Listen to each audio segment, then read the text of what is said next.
A doença renal provocada pela diabetes mellitus é bastante comum em humanos. Mas e em cães e em gatos? Será que isso também acontece? Fica até o final, que é sobre essa relação que iremos falar neste vídeo. O diabetes mellitus insulino-dependente é uma das endocrinopatias mais comuns em cães e gatos e pode ser definido como o estado hiperglicêmico crônico causado pela deficiência na síntese ou pelo comprometimento na ação da insulina. Ou seja, ou o animal não produz insulina, ou ele produz insulina, mas ela não consegue agir nos seus receptores. Consequentemente, a glicose não entrará na célula, já que a insulina é a responsável por intermediar essa entrada de glicose na célula, o que gera uma hiperglicemia, caracterizando a diabetes mellitus. Existem diversas complicações a curto prazo nos animais resultantes da diabetes, tais como a cegueira provocada pela catarata, as infecções urinárias, a pancreatite crônica. Mas e a insuficiência renal? Pode ser consequência da diabetes em cães e gatos? Bem, é o seguinte, alguns estudos mostram que aproximadamente 20% dos gatos diabéticos desenvolvem insuficiência renal. Já nos cães, a insuficiência renal provocada pela diabetes existe, mas é rara, principalmente pelo seu difícil reconhecimento clínico.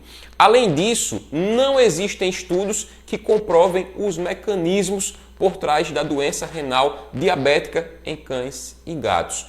Por isso, alguns pesquisadores tentam associar os mecanismos da insuficiência renal diabética nos humanos aos animais, aos cães e os gatos. E é sobre isso que vamos falar agora, sobre esses mecanismos. Então, vamos lá, acompanhe comigo. Quando o indivíduo tem hiperglicemia crônica, ou seja, altas concentrações de glicose por muito tempo na corrente sanguínea, o que é que o organismo do indivíduo entende? Que é preciso achar um caminho para eliminar esse excesso de glicose. E um dos caminhos mais fáceis que o organismo encontra é através dos rins, ou seja, filtrando esse excesso de glicose e eliminando esse excesso de glicose via urina. Seria muito fácil, né? Mas isso tem consequências ao longo do tempo. O que é que acontece? Tudo que tem muita glicose na corrente sanguínea vai chegar mais sangue para ser filtrado nos rins. A região dos rins que é responsável por filtrar o sangue e também por formar a urina é conhecida como néfron, a unidade funcional dos rins. Existem milhares de néfrons compondo os rins, certo? Então esse sangue chega em alta quantidade nos néfrons. E a região que recebe esse sangue é conhecida como glomérulo. Essa primeira região que vocês estão vendo aqui. E essa alta chegada de sangue nos glomérulos resulta no aumento da pressão intraglomerular. E esse aumento da pressão intraglomerular vai gerar ao longo do tempo um espessamento da membrana das células que compõem esse glomérulo. E por que essas membranas são espessas? Porque essas células hipertrofiam.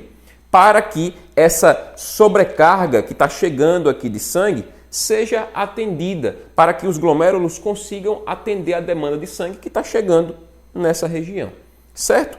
Porém, ao longo do tempo, essas células que vão ficando ali hipertrofiadas e espessadas, elas acabam se lesionando e permitindo a passagem de substâncias que não deveriam passar aqui no processo de filtração, como por exemplo alguns tipos de proteínas acabam sendo filtradas.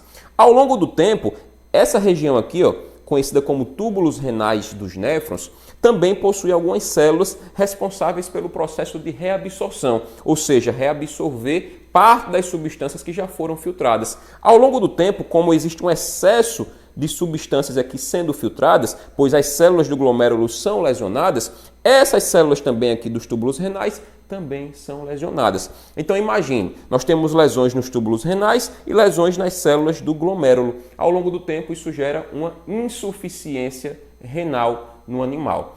Uma característica dessa insuficiência renal provocada pela diabetes no indivíduo é o aumento da quantidade de proteínas na urina. Uma situação conhecida como proteinúria. Essa proteinúria é causada simplesmente pelo fato da filtração no glomérulo não acontecer de maneira adequada e da reabsorção nos túbulos também não acontecer. Consequentemente, as proteínas são filtradas e as proteínas acabam saindo na urina, situação conhecida como proteinúria. Lembrem disso. Esses processos, apesar de serem melhor descritos em humanos, parecem se repetir em cães e gatos, já que estudos comprovam que cães submetidos à hiperglicemia apresentam proteinúria e gatos que possuem diabetes e tiveram insuficiência renal provocada pela diabetes apresentaram no exame histopatológico a presença de espessamento glomerular e tubular e lesões nessas células. Parece ser o mesmo mecanismo. É lógico que mais estudos precisam ser feitos para tentar esclarecer melhor essa relação. Porém, já dá para afirmar que a relação entre diabetes e insuficiência renal em cães e gatos existe. E que o diagnóstico precoce e o controle da glicemia são essenciais para evitar que essa relação aconteça. Certo, gente? Se gostaram do vídeo, curtem, comentam, compartilhem, se inscrevam no canal e até a próxima. Se cuidem. Um abraço.